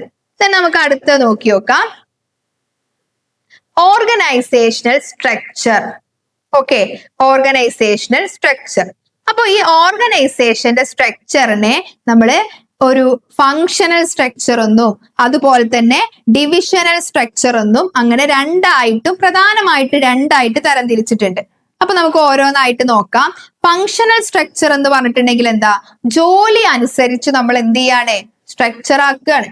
അപ്പൊ നോക്കി നോക്കൂ, ഒരു ഓർഗനൈസേഷന്റെ ജോലി, ഒരു സ്ഥാപനത്തിലുള്ള ജോലികൾ എന്തൊക്കെയാണ് നോക്കുക. അതായത് ജോലിയുടെ അടിസ്ഥാനത്തിൽ, ആ സ്ഥാപനത്തിലുള്ള ജോലിയുടെ അടിസ്ഥാനത്തിൽ നമ്മൾ ആ ഒരു ഘടന തീരുമാനിക്കുകയാണെങ്കിൽ അതിനെ നമ്മൾ ഫങ്ഷണൽ സ്ട്രക്ചർ എന്ന് പറയും. ജോലിയുടെ അടിസ്ഥാനത്തിൽ എന്ന് പറയുമ്പോൾ ഇപ്പൊ പ്രൊഡക്ഷനുമായി ബന്ധപ്പെട്ട കാര്യങ്ങളൊക്കെ പ്രൊഡക്ഷൻ ഡിപ്പാർട്ട്മെന്റ് നോക്കുക, മാർക്കറ്റിംഗുമായി ബന്ധപ്പെട്ട കാര്യങ്ങളൊക്കെ മാർക്കറ്റിംഗ് ഡിപ്പാർട്ട്മെന്റ് നോക്കുക, ഫിനാൻസുമായി ബന്ധപ്പെട്ട കാര്യങ്ങളൊക്കെ ഫിനാൻസിങ് ഡിപ്പാർട്ട്മെന്റ് നോക്കുക. അപ്പൊ നോക്കി നോക്കൂ, അതായത് ജോലിക്കനുസരിച്ച് ഓരോ ഇതിലിപ്പോ പ്രൊഡക്ഷൻ ഡിപ്പാർട്ട്മെന്റ് ആയിക്കോട്ടെ, ഫിനാൻസ് ഡിപ്പാർട്ട്മെന്റ് ആയിക്കോട്ടെ, HR ഡിപ്പാർട്ട്മെന്റ് ആയിക്കോട്ടെ, ഓരോ വിഭാഗത്തിനും എന്തുണ്ട്, ഒരു മാനേജർ ഉണ്ടായിരിക്കും അല്ലെ. അപ്പൊ ഇങ്ങനെ നമ്മള് ഒരു ജോലിയുടെ അടിസ്ഥാനത്തില് ഒരു ഘടന ഉണ്ടാക്കുകയാണെങ്കിൽ അതിനെ നമ്മൾ ഫങ്ഷണൽ സ്ട്രക്ചർ എന്ന് വിളിക്കുന്നു. ഓക്കെ, ഡിവിഷണൽ സ്ട്രക്ചർ എന്ന് പറയുമ്പോഴോ, നമ്മൾ വലിയ കമ്പനിയൊക്കെ ആണെന്നുണ്ടെങ്കിൽ നമുക്ക് ഈ ഒരു ഫങ്ഷണൽ സ്ട്രക്ചർ ഫോളോ ചെയ്യാൻ പറ്റൂല. അപ്പൊ എന്ത് ചെയ്യും, ഒരു എക്സാമ്പിൾ ആയിട്ട് പറയുകയാണെങ്കിൽ ഒരു കമ്പനിക്ക് ഒരുപാട് പ്രൊഡക്റ്റ് ഉണ്ട്. ഇപ്പൊ നമ്മുടെ സാംസങ് കമ്പനിക്ക് ഒരുപാട് പ്രൊഡക്റ്റ് ഉണ്ട് അല്ലെ. സാംസങ്ങിന്റെ വാച്ച് ഉണ്ട്, സാംസങ്ങിന്റെ വാഷിംഗ് മെഷീൻ ഉണ്ട്, ഫ്രിഡ്ജ് ഉണ്ട്, ഒക്കെ ഉണ്ട്. ഇപ്പൊ ഇവിടെ നോക്കി നോക്കൂ നിങ്ങള്, ഇപ്പൊ വാഷിംഗ് മെഷീനിന്റെ പ്രൊഡക്ഷൻ, ഫിനാൻസ്, HR, അതുപോലെ തന്നെ മാർക്കറ്റിംഗ്, ഇതൊക്കെ എന്ത് ചെയ്യാണ്, വാഷിംഗ് മെഷീൻ എന്ന് പറഞ്ഞിട്ടുള്ള ഡിവിഷന്റെ അണ്ടറിലാക്കുക. അപ്പൊ ഇവിടെ നമ്മൾ നോക്കി നോക്കൂ, ഓരോ പ്രൊഡക്റ്റിനും പ്രത്യേക ഡിവിഷൻസ്, പ്രത്യേക ഡിപ്പാർട്ട്മെന്റ്.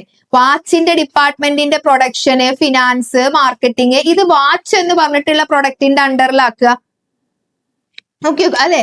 അപ്പൊ ഇവിടെ നോക്കി നോക്കൂ, എല്ലാത്തിനും പ്രത്യേകം മാർക്കറ്റിംഗ്, ഫിനാൻസ്, പ്രൊഡക്ഷൻ എന്നിവ ഉണ്ടായിരിക്കും.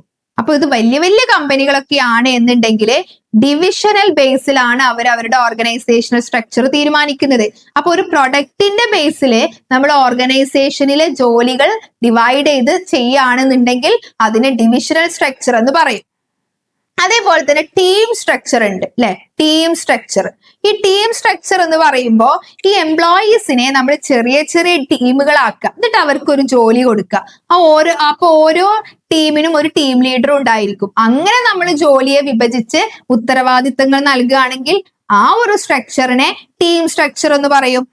അതുപോലെ തന്നെ മെട്രിക് സ്ട്രക്ചർ ഉണ്ട്. മെട്രിക് സ്ട്രക്ചർ എന്ന് പറയുമ്പോൾ ഒരു എംപ്ലോയീസിന് 2 മാനേജേഴ്സ് ഉണ്ടായിരിക്കും അല്ലെ. അതായത് ഇപ്പൊ ഇവിടെ നോക്കി നോക്കൂ, ഒരു സോഫ്റ്റ്വെയർ എഞ്ചിനീയർക്ക് IT മാനേജറും ഉണ്ടായിരിക്കും, പ്രൊജക്ട് മാനേജറിനും അയാൾ റിപ്പോർട്ട് കൊടുക്കേണ്ടി വരും. അപ്പൊ അങ്ങനെ നമ്മൾ ഒരു ജോലിയെ വിഭജിക്കുകയാണെന്നുണ്ടെങ്കിൽ അതിനെ നമ്മൾ മെട്രിക് സ്ട്രക്ചർ എന്ന് പറയുന്നു. അതുപോലെ തന്നെ നെറ്റ്വർക്ക് സ്ട്രക്ചർ ഉണ്ട്. അതായത് ഒരു കമ്പനി എല്ലാ ജോലിയും സ്വയം ചെയ്യില്ല, അവരെന്ത് ചെയ്യും, ചില ജോലികളെ മറ്റു കമ്പനികളെ കരാറ് കൊടുത്തുകൊണ്ട് ചെയ്യിപ്പിക്കും. ഫോർ എക്സാമ്പിൾ ആയിട്ട് പറയുകയാണെന്നുണ്ടെങ്കിൽ ഒരു മൊബൈൽ കമ്പനിക്ക് അത് ഡിസൈൻ ചെയ്യാൻ വേണ്ടിയിട്ട്, ആ മൊബൈൽ ഡിസൈൻ ചെയ്യാൻ വേണ്ടിയിട്ട് ഒരു കമ്പനിയെ ഏൽപ്പിച്ചു കൊടുക്കും. അതിന് മാനുഫാക്ചറിങ് നടത്താൻ വേണ്ടിയിട്ട് വേറൊരു കമ്പനിക്ക് കൊടുക്കും. അത് ഡെലിവറി ചെയ്യാൻ വേണ്ടിയിട്ട് കൊറിയർ കമ്പനിയെ ഏൽപ്പിച്ചു കൊടുക്കും. അപ്പൊ ഇങ്ങനെ ഒരു സ്ഥാപനത്തിലുള്ള പല പ്രവർത്തനങ്ങള് പല കമ്പനികളെ ഏൽപ്പിച്ചു കൊടുക്കുന്ന അങ്ങനെ ചെയ്യുകയാണെങ്കിൽ അതിനെ നമുക്ക് എന്ത് വിളിക്കാം, നെറ്റ്വർക്ക് സ്ട്രക്ചർ എന്ന് വിളിക്കാവുന്നതാണ്. ഓക്കെ, ഇനി അപ്പൊ ഇത്രയും കാര്യങ്ങളാണ് നമുക്ക് ഈ ഒരു സ്ട്രക്ചർ അല്ലെ, അതായത് ടൈപ്സ് ഓഫ് സ്ട്രക്ചർ, ഓർഗനൈസേഷണൽ സ്ട്രക്ചറിനെ കുറിച്ചിട്ട് പറയാനുള്ളത്. ഇനി ഈ ഒരു ഭാഗത്ത് ഏറ്റവും ഇമ്പോർട്ടന്റ് ആയിട്ട് വരുന്ന ഒരു കാര്യമാണ് ഫോർമൽ ഓർഗനൈസേഷനും ഇൻഫോർമൽ ഓർഗനൈസേഷനും അല്ലെ. എന്താണ് ഫോർമൽ ഓർഗനൈസേഷൻ എന്ന് പറഞ്ഞാൽ ഒക്കെ ഫോർമൽ ആണ് അവിടെ അല്ലെ? അതായത് ഇപ്പൊ നോക്കി നോക്കൂ, നിങ്ങൾ കണ്ടിട്ടില്ലേ, ഫോർമൽ ആയിട്ട് നമ്മൾ കാര്യങ്ങൾ ചെയ്യാന്ന് പറയുമ്പോ എന്താ, ഇപ്പൊ ഒരു കമ്പനിയിൽ ആര് എന്ത് ജോലി ചെയ്യണം, ആരോട് റിപ്പോർട്ട് ചെയ്യണം, ഇതൊക്കെ നിയമങ്ങൾക്കനുസരിച്ച് വേണം ചെയ്യാൻ, അല്ലെ? അപ്പൊ ഇതെന്താ നോക്കി നോക്കൂ, ഒരു കമ്പനിയിലെ ആരാണ് എന്ത് ജോലിയാണ് ചെയ്യേണ്ടത്, ആരോട് റിപ്പോർട്ട് ചെയ്യണം, അപ്പൊ എന്തെല്ലാം നിയമങ്ങൾ പാലിക്കണം എന്നത് ഒരു ടീം, ഒരു ഒഫീഷ്യലി അത് പറയുകയാണെങ്കിൽ അങ്ങനെ നമ്മൾ കൊണ്ടുപോകുന്ന ഒരു സിസ്റ്റത്തിനെയാണ് ഫോർമൽ ഓർഗനൈസേഷൻ എന്ന് പറയുന്നത്. അപ്പൊ നോക്കി നോക്കൂ, നമ്മുടെ സ്കൂളില് ഒരു പ്രിൻസിപ്പൽ ഉണ്ടായിരിക്കും, വൈസ് പ്രിൻസിപ്പൽ ഉണ്ടായിരിക്കും, ടീച്ചേഴ്സ് ഉണ്ടായിരിക്കും, ഓഫീസ് സ്റ്റാഫ് ഉണ്ടായിരിക്കും. അപ്പൊ ഇവർക്ക് ഓരോരുത്തർക്കും എന്തുണ്ടായിരിക്കും, പ്രത്യേക ജോലികളും പ്രത്യേക ഉത്തരവാദിത്തങ്ങളും ഉണ്ടായിരിക്കും. അപ്പൊ ഇത് നമുക്ക് എന്താണ്, ഒരു ഫോർമൽ ഓർഗനൈസേഷൻ ആണ്. അവർക്ക് അവരുടെ കാര്യങ്ങൾ ചെയ്യാൻ നിയമങ്ങളുണ്ട്, അവർക്ക് റിപ്പോർട്ട് സമർപ്പിക്കാൻ അവരുടെ മേലാധികാരികളുണ്ട്. അപ്പൊ ഇതിനെ നമുക്കൊരു ഫോർമൽ ഓർഗനൈസേഷൻ എന്ന് പറയാം, അല്ലെ? അതായത് ഒരു കമ്പനി ഒഫീഷ്യലായി ഉണ്ടാക്കിയ ഒരു സിസ്റ്റത്തിനെയാണ് ഫോർമൽ ഓർഗനൈസേഷൻ എന്ന് പറയുന്നത്. ഇനി ഇൻഫോർമൽ ഓർഗനൈസേഷൻ എന്ന് പറഞ്ഞിട്ടുണ്ടെങ്കിൽ എന്താണ്, ഇപ്പൊ ഒരു ജോലി സ്ഥലത്ത് നമ്മളിപ്പോ നോക്കി നോക്കൂ, നിങ്ങളിപ്പോ ഒരു ഓഫീസിൽ ജോലി ചെയ്യുകയാണെന്നുണ്ടെങ്കിൽ നിങ്ങൾക്ക് ഫോർമൽ ഓർഗനൈസേഷൻ ആയിരിക്കും, അല്ലെ? അതേപോലെ തന്നെ അവിടെ നിങ്ങൾക്ക് ഒരുപാട് ഫ്രണ്ട്സും ഉണ്ടായിരിക്കും, നിങ്ങളുടെ കൊളീഗ്സ്, അവരോട് നിങ്ങൾ നിയമമൊക്കെ നോക്കിയിട്ടാണോ സംസാരിക്കുക, അല്ലെ? അതായത് ഇപ്പോ നിങ്ങളുടെ മാനേജറിന്റെ അടുത്തേക്ക് പോവാൻ നിങ്ങൾക്ക് ഒരുപാട് റൂൾസ് ഒക്കെ ഉണ്ടായിരിക്കും. പക്ഷെ നിങ്ങളുടെ ഓഫീസിലെ നിങ്ങളുടെ കൊളീഗ്സ്, അതായത് നിങ്ങളുടെ ഫ്രണ്ട്സ് ആയിട്ടുള്ള കൊളീഗ്സിനോട് സംസാരിക്കാൻ നിങ്ങൾക്ക് നിയമം വേണോ? വേണ്ട. അപ്പൊ നമ്മൾ ഇൻഫോർമൽ ഓർഗനൈസേഷൻ എന്ന് പറയുമ്പോ എന്താ, വ്യക്തിബന്ധങ്ങളെ ബേസ് ചെയ്തിട്ട് അതൊരു സ്വാഭാവികമായിട്ട് രൂപീകരിക്കുന്ന ഒരു ഓർഗനൈസേഷൻ ആണ് എന്ത്, ഇൻഫോർമൽ ഓർഗനൈസേഷൻ, അല്ലെ? അവിടെ സ്വയം രൂപപ്പെട്ടതാണ്, അല്ലെ? അതല്ലാതെ വേറൊരാള് എന്താണ് ഒരു സ്ഥാപനം ഉണ്ടാക്കിയതൊന്നും അല്ലത്. അവിടെ കുറച്ച് ഫ്രണ്ട്സ് ഒരുമിച്ച് കൂടി വർത്താനം പറയുന്നു, അവര് കമ്മ്യൂണിക്കേഷൻ നടത്തുന്നു. അപ്പൊ ഇങ്ങനെ നമ്മൾ ഒരു ഓർഗനൈസേഷൻ രൂപീകരിക്കുകയാണെങ്കിൽ അതിനെ നമുക്ക് ഇൻഫോർമൽ അഥവാ അനൗദ്യോഗിക സംഘടന എന്ന് വിളിക്കാം. ഓക്കെ, അപ്പൊ ഇവിടെ നമ്മൾ ഫോർമൽ ഓർഗനൈസേഷനും ഇൻഫോർമൽ ഓർഗനൈസേഷനും തമ്മിലുള്ള ഡിഫറൻസ് ചോദിച്ചിട്ടുണ്ടെങ്കിൽ എന്ത് എഴുതുക? ഫോർമൽ ഓർഗനൈസേഷൻ എന്ന് പറയുമ്പോൾ എന്താണ്, കമ്പനി രൂപീകരിച്ചിട്ടുള്ള റൂൾസ് ആണ്, അതിനനുസരിച്ച് നമ്മൾ ബിഹേവ് ചെയ്യുകയാണെങ്കിൽ അത് ഫോർമൽ ആണ്. ഇൻഫോർമൽ എന്ന് പറയുമ്പോൾ അത് സ്വയം ഉണ്ടാക്കിയിട്ടുള്ളതാണ്, സ്വയം രൂപീകരിച്ചിട്ടുള്ളതാണ്, അല്ലെ? പിന്നെ ഫോർമൽ ഓർഗനൈസേഷൻ എന്തിനു വേണ്ടിയിട്ടാണ് ഉണ്ടാക്കുന്നത്? ജോലി ചെയ്യാൻ വേണ്ടിയിട്ടാണ്, അല്ലെ? ഇൻഫോർമൽ ഓർഗനൈസേഷനോ നമ്മുടെ ഒരു മെന്റൽ സാറ്റിസ്ഫാക്ഷൻ. ചില ആളുകളെ കണ്ടിട്ടില്ലേ, നല്ല സാലറി ഒക്കെ ഉണ്ടായിരിക്കും, പക്ഷെ അവിടെ അവർക്ക് നല്ലൊരു കൊളീഗ്സും കാര്യങ്ങളൊന്നും ഇല്ലെങ്കിൽ അവർക്ക് ഭയങ്കര ബുദ്ധിമുട്ടാണ്, അല്ലെ? അപ്പൊ അവിടെ എന്താണ്, ഇൻഫോർമൽ ഓർഗനൈസേഷനും കൂടെ അവിടെ വേണം, അല്ലെ? അപ്പൊ അവിടെ അത് നമുക്കൊരു മെന്റൽ സംതൃപ്തി അല്ലെങ്കിൽ മെന്റൽ സാറ്റിസ്ഫാക്ഷൻ കിട്ടാൻ വേണ്ടിയിട്ടാണ് നമ്മൾ ഇത്തരത്തിലുള്ള എന്താണ് അനൗദ്യോഗികമായിട്ടുള്ള സ്ട്രക്ചറുകൾ നമ്മൾ രൂപീകരിക്കുന്നത്. ഇപ്പൊ ഫോർമൽ ഓർഗനൈസേഷനിൽ നമുക്ക് ഒരുപാട് നിയമങ്ങളൊക്കെ നമ്മൾ ഫോളോ ചെയ്യേണ്ടി വരും. ഇൻഫോർമൽ ഓർഗനൈസേഷനിൽ നമുക്ക് നിയമങ്ങളൊന്നുമില്ല, അല്ലെ? അപ്പൊ ഇതൊക്കെയാണ് ഇതിന്റെ ഡിഫറൻസ് എന്ന് പറയാനുള്ളത്. നമുക്കിനി അടുത്തത് നോക്കി നോക്കാം, അധികാര വികേന്ദ്രീകരണം, അല്ലെ? നിങ്ങൾ കേട്ടിട്ടുണ്ടായിരിക്കും ഡെലിഗേഷൻ. ഡെലിഗേഷൻ എന്ന് പറഞ്ഞിട്ടുണ്ടെങ്കിൽ എന്താ, അധികാരവും ഉത്തരവാദിത്വവും മറ്റൊരാൾക്ക് കൈമാറുക. ഫോർ എക്സാമ്പിൾ ആയിട്ട് പറയുകയാണെന്നുണ്ടെങ്കിൽ ഒരു മാനേജർ അയാളുടെ ജോലിയുടെ ഒരു ഭാഗം അയാളുടെ സബോർഡിനേറ്റിന് കൊടുക്കുകയാണ്. അപ്പൊ അത് ജോലി മാത്രം ഏൽപ്പിച്ചു കൊടുത്താൽ മതിയോ? അത് ചെയ്യാനുള്ള ഒരു അധികാരവും കൊടുക്കണ്ടേ? അതേപോലെ തന്നെ അതിന്റെ ഉത്തരവാദിത്വം കൊടുക്കണം, അല്ലെ? ആ ജോലി അയാൾ ചെയ്യാനുള്ള അധികാരം കൊടുക്കുമ്പോൾ ആ ജോലിയിൽ എന്തെങ്കിലും മിസ്റ്റേക്ക് വന്നിട്ടുണ്ടെങ്കിൽ അത് ഏറ്റെടുക്കാനുള്ള ഉത്തരവാദിത്വവും അയാൾക്ക് ഏൽപ്പിച്ചു കൊടുക്കണം. ഇതിനെയാണ് നമ്മൾ ഡെലിഗേഷൻ എന്ന് പറയുന്നത്. ഫോർ എക്സാമ്പിൾ ആയിട്ട് പറയുകയാണെങ്കിൽ ഒരു പ്രൊഡക്ഷൻ മാനേജർക്ക് ഇപ്പൊ 1000 പ്രൊഡക്ട്സ് ഉണ്ടാക്കണം എന്ന് വിചാരിച്ചോ. അപ്പൊ അയാൾ എന്ത് ചെയ്യാണ്, അയാളുടെ കീഴിലുള്ള കുറച്ച് എംപ്ലോയീസിന് അത് വിഭജിച്ചു കൊടുത്തു. ഓക്കെ, അപ്പൊ എന്താണ്, അപ്പൊ നമ്മൾ ജോലി മാത്രം ഏൽപ്പിച്ചു കൊടുത്താൽ പോരാ, അത് ഉണ്ടാക്കാനുള്ള അതോറിറ്റി, അധികാരം കൊടുക്കണം, അല്ലെ? അത് ഉണ്ടാക്കാനുള്ള മെഷീനുകൾ ഉപയോഗിക്കാനുള്ള അധികാരവും ആ എംപ്ലോയിക്ക് കൊടുക്കുകയാണെങ്കിൽ അതിനെ നമുക്ക് ഡെലിഗേഷൻ എന്ന് വിളിക്കാം. അപ്പൊ ഒരു ജോലി നമ്മൾ എന്ത് ചെയ്യാണ്, തനിക്ക് താഴെയുള്ള എംപ്ലോയീസിന് കൈമാറുകയാണ്. അപ്പൊ അയാൾക്ക് അതിനുള്ള അധികാരവും ഉത്തരവാദിത്വവും കൊടുക്കുകയാണെങ്കിൽ അതിനെ ഡെലിഗേഷൻ എന്ന് വിളിക്കാം. ഇനി ഡീസെൻട്രലൈസേഷൻ എന്ന് പറഞ്ഞിട്ടുണ്ടെങ്കിൽ എന്താണ്? ഡീസെൻട്രലൈസേഷൻ എന്ന് പറഞ്ഞിട്ടുണ്ടെന്നുണ്ടെങ്കിൽ നമുക്കിപ്പോ ഈ ഒരു കമ്പനിയുടെ തീരുമാനം എടുക്കാനുള്ള അധികാരം ഒരു ടോപ്പ് മാനേജർ എന്ത് ചെയ്യാണ്? അതായത് സാധാരണ ചെറിയ കമ്പനികളൊക്കെ ആണെങ്കിൽ ആ കമ്പനിയുടെ തീരുമാനം അതിന്റെ ടോപ്പ് ലെവൽ മാനേജേഴ്സ് ആണ് എടുക്കുക. വലിയ വലിയ കമ്പനിയൊക്കെ ആണെന്നുണ്ടെങ്കിൽ ഈ ടോപ്പ് മാനേജേഴ്സ് അയാൾ മാത്രം ഡിസിഷൻ എടുക്കാതെ ബാക്കിയുള്ള എല്ലാ ലെവൽ ഓഫ് മാനേജ്മെന്റ്, അതായത് ടോപ്പ് ലെവലും മിഡിൽ ലെവലും ലോവർ ലെവൽ മാനേജ്മെന്റിലേക്കൊക്കെ ഈ വിതരണം ചെയ്യുന്നതിനെയാണ് ഡീസെൻട്രലൈസേഷൻ എന്ന് പറയുന്നത്, അല്ലെ? ഇപ്പൊ ഒരു വലിയൊരു ബാങ്കിലെ ഒരു ബ്രാഞ്ച് മാനേജർ, അതേപോലെ തന്നെ അയാൾക്ക് ഇപ്പൊ ബ്രാഞ്ച് മാനേജർക്ക് ഇപ്പൊ ലോൺ അപ്രൂവ് ചെയ്യാനും ലീവ് അപ്രൂവ് ചെയ്യാനും ഒക്കെ ഉള്ള അധികാരമുണ്ട്. അയാൾ എന്ത് ചെയ്യാണ്? ഈ ഹെഡ് ഓഫീസിലെ ബാക്കി മറ്റ് ഹെഡ് ഓഫീസിലെ ചെറിയ ചെറിയ കാര്യങ്ങളിലൊന്നും അയാൾക്ക് തീരുമാനം എടുക്കണ്ട. അതെന്ത് ചെയ്യാണ്? അയാളുടെ കീഴിലുള്ള മറ്റാളുകളെ ഏൽപ്പിച്ചു കൊടുക്കുക. അതിനെയാണ് നമ്മൾ ഡീസെൻട്രലൈസേഷൻ എന്ന് പറയുന്നത്. അപ്പൊ നിങ്ങൾ ഇങ്ങനെ ഒരു ഡീസെൻട്രലൈസേഷൻ ഉണ്ടെങ്കിൽ എന്താ ഉണ്ടാവുക? ടോപ്പ് ലെവൽ മാനേജ്മെന്റിന് ഒരുപാട് ജോലി ഉണ്ടാവില്ല. അവരെന്ത് ചെയ്യാണ്? വളരെ അത്ര മാത്രം ഇമ്പോർട്ടന്റ് അല്ലാത്ത കാര്യങ്ങൾ മറ്റുള്ള എംപ്ലോയീസിനെ ഏൽപ്പിച്ചു കൊടുക്കുമ്പോൾ അവർക്ക് ഒരുപാട് ഉത്തരവാദിത്തങ്ങൾ കുറയും, അല്ലെ? അതേപോലെ തന്നെ എംപ്ലോയീസിന് കൂടുതൽ സ്വാതന്ത്ര്യം കിട്ടും. അതുപോലെ തന്നെ പുതിയ പുതിയ ആശയങ്ങൾ ഉണ്ടാകും, വേഗത്തിൽ തീരുമാനങ്ങൾ എടുക്കാൻ പറ്റും. ഓക്കെ, അപ്പൊ ഈ ഡെലിഗേഷനും ഡീസെൻട്രലൈസേഷനും തമ്മിലുള്ള ഡിഫറൻസ് എന്താ? നമ്മൾ നേരത്തെ പറഞ്ഞു, ഡെലിഗേഷൻ എന്ന് പറഞ്ഞിട്ടുണ്ടെങ്കിൽ എന്താ? ഒരു മാനേജർ തന്റെ സബോർഡിനേറ്റിന് ജോലി നൽകുകയാണ്. ഡീസെൻട്രലൈസേഷൻ എന്ന് പറഞ്ഞിട്ടുണ്ടെങ്കിൽ എന്താ? ഒരു മാനേജർ ആ മുഴുവൻ സ്ഥാപനത്തിലുള്ള എംപ്ലോയീസിനും അധികാരം കൊടുക്കുകയാണെന്നുണ്ടെങ്കിൽ, ചെറിയ ചെറിയ കാര്യങ്ങളിലൊക്കെ തീരുമാനം എടുക്കാനുള്ള റെസ്പോൺസിബിലിറ്റി, അതോറിറ്റി കൊടുക്കുകയാണെങ്കിൽ അതിനെ നമുക്ക് ഡീസെൻട്രലൈസേഷൻ എന്ന് പറയാം. ഇപ്പൊ ഡെലിഗേഷൻ എന്ന് പറയുമ്പോൾ നിർബന്ധമാണ്. കാരണം എന്താ? ഒരാൾക്ക് ഒറ്റയ്ക്ക് എന്തായാലും ഒരു ജോലി ചെയ്യാൻ പറ്റൂല. അപ്പൊ സ്വാഭാവികമായിട്ടും അയാൾക്ക് കീഴിലുള്ള എംപ്ലോയീസിന് വർക്ക് ഡെലിഗേറ്റ് ചെയ്ത് കൊടുക്കേണ്ടി വരും. ഡീസെൻട്രലൈസേഷൻ അങ്ങനെ നിർബന്ധമൊന്നുമില്ല. ടോപ്പ് ലെവൽ മാനേജർക്ക് ഒറ്റയ്ക്ക് എല്ലാ കാര്യങ്ങളും തീരുമാനിക്കാൻ പറ്റുന്നുണ്ടെങ്കിൽ അയാൾക്ക് പിന്നെ അയാളുടെ അധികാരം വേറൊരാൾക്ക് കൊടുക്കേണ്ട കാര്യമൊന്നുമില്ല, അല്ലെ? ദെൻ ഈ ഡെലിഗേഷൻ നമ്മൾ എന്തിനാ ചെയ്യുന്നത്? പ്രധാനമായിട്ടും മാനേജേഴ്സിന്റെ ജോലി കുറക്കാൻ വേണ്ടിയിട്ടാണ്. പക്ഷെ ഡീസെൻട്രലൈസേഷൻ എന്ന് പറയുമ്പോൾ നമ്മൾ ഈ ഏറ്റവും ലോവർ ലെവലിലുള്ള എംപ്ലോയീസിനെ ഇങ്ങനെ ഡീസെൻട്രലൈസേഷൻ കൊടുത്തിട്ടുണ്ടെന്നുണ്ടെങ്കിൽ അവർക്കും തീരുമാനങ്ങൾ എടുക്കാനുള്ള ഒരു കഴിവുണ്ട്, അല്ലെ? അപ്പൊ ഇത്രയും കാര്യങ്ങളാണ് ഡെലിഗേഷനും ഡീസെൻട്രലൈസേഷനും തമ്മിലുള്ള ഡിഫറൻസ്. അപ്പൊ നമ്മൾ ഈ ഒരു ചാപ്റ്ററിൽ എന്താ പഠിച്ചത്? പ്ലാനിങ്. ഒരു ഓർഗനൈസേഷൻ നമ്മളൊരു സ്ഥാപനം തുടങ്ങുകയാണെങ്കിൽ നമുക്ക് ആദ്യം വേണ്ടത് എന്താണ്? പ്ലാൻ ചെയ്യണം, അല്ലെ? പ്ലാനിങ് മാത്രം നടത്തിയാൽ പോരാ. അതെന്ത് ചെയ്യണം? ആ പ്ലാനിങ് നടപ്പാക്കണം എന്നുണ്ടെങ്കിൽ നമുക്കത് ഓർഗനൈസിങ്ങും ചെയ്യണം, അല്ലെ? അപ്പൊ ഓർഗനൈസിങ് എന്ന് പറഞ്ഞിട്ടുണ്ടെങ്കിൽ എന്താ? നമ്മൾ പറഞ്ഞു,